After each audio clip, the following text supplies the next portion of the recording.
Welcome to part 2 of lesson 4 of our class on apologetics, and we're going to be digging into supposed contradiction.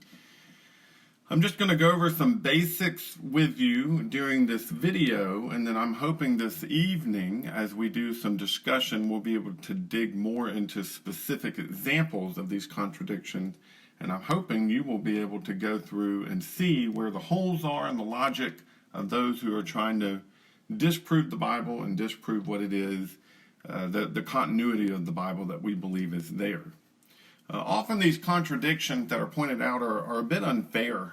For instance, they pick at the details. Now, there's nothing necessarily unfair about that.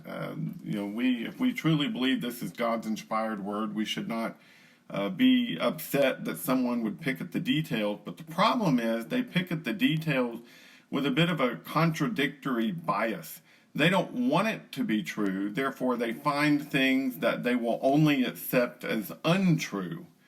And that happens all the time in nearly every area of life. One of the difficulties in human communication, especially written communication, is that it is so easy to pull things out of their context.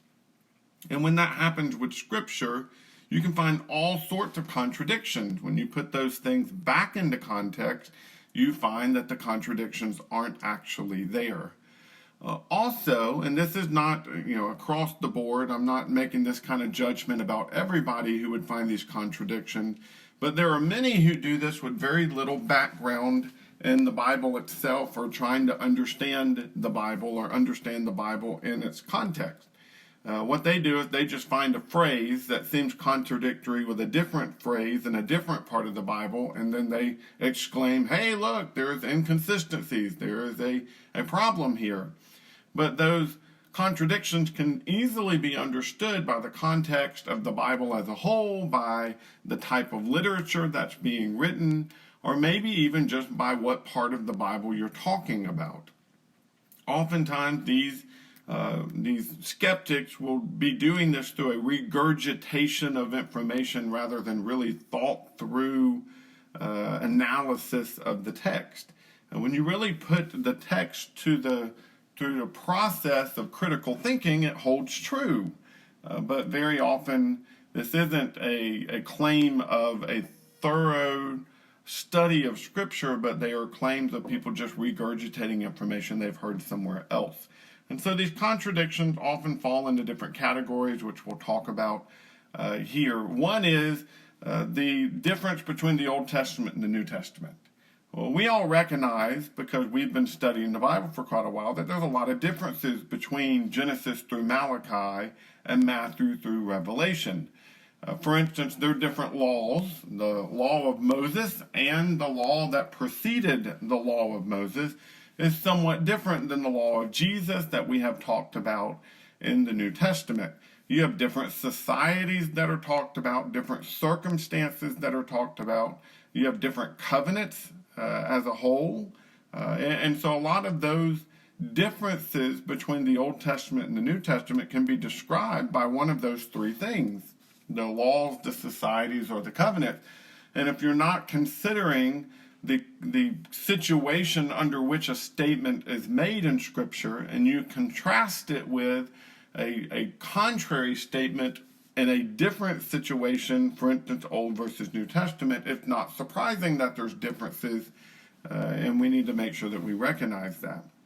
Sometimes it's because of a hyperbolic statement, a statement of hyperbole, an exaggerated statement versus a literal statement. Sometimes that makes a difference, and you can see a statement made in a very literal way. Let's say I were to say that we went to battle with the army that Gideon had, and I said we just had a few.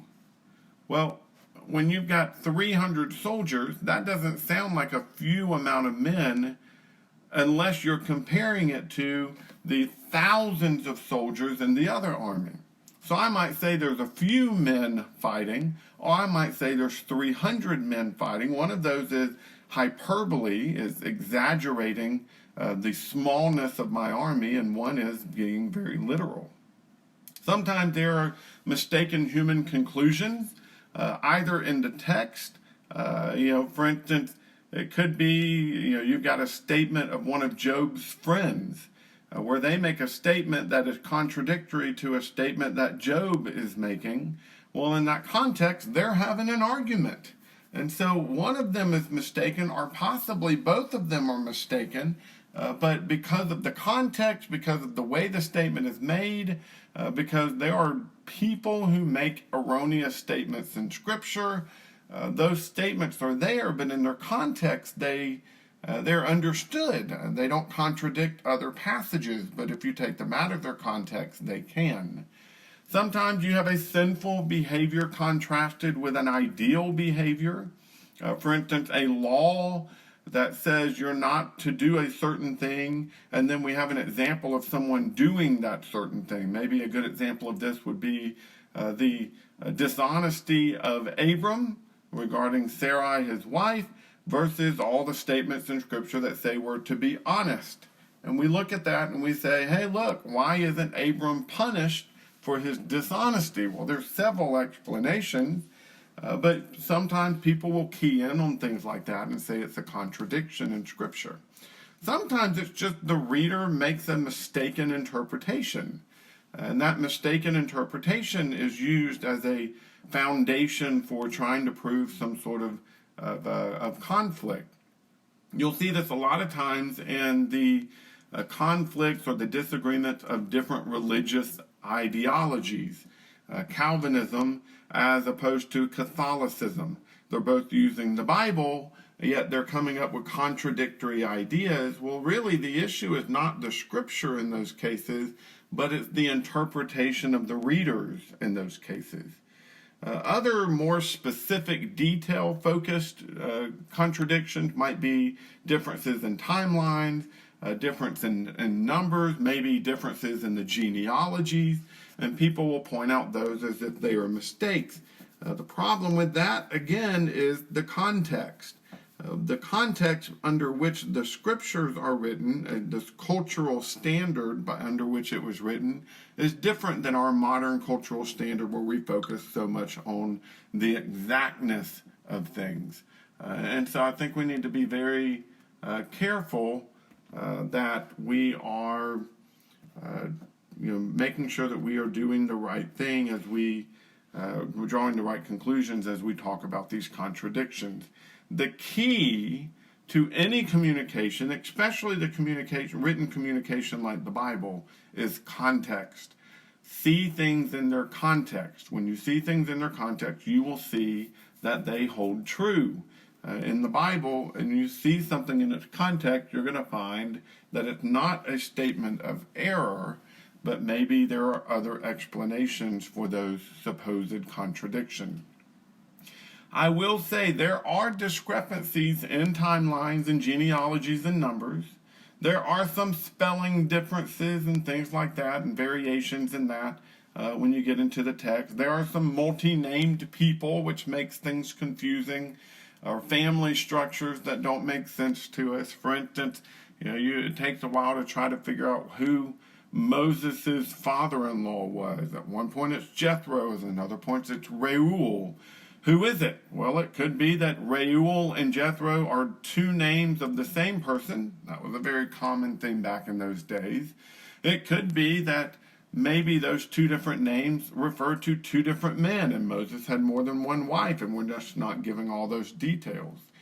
Interestingly, though, all of these supposed contradictions, and even some of the ones where there clearly isn't an answer, like on a number discrepancy, none of those change the message of Scripture.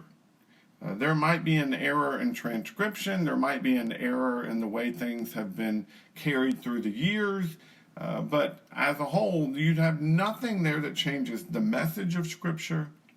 There's nothing that's really outside the cultural expectation of the writing. Now this evening, what we're going to do is we're going to spend a little bit of time actually digging through some examples. And I want you to keep this list in your mind of all these different types of contradiction, because I want you to be able to dig through those and make sure that we are seeing the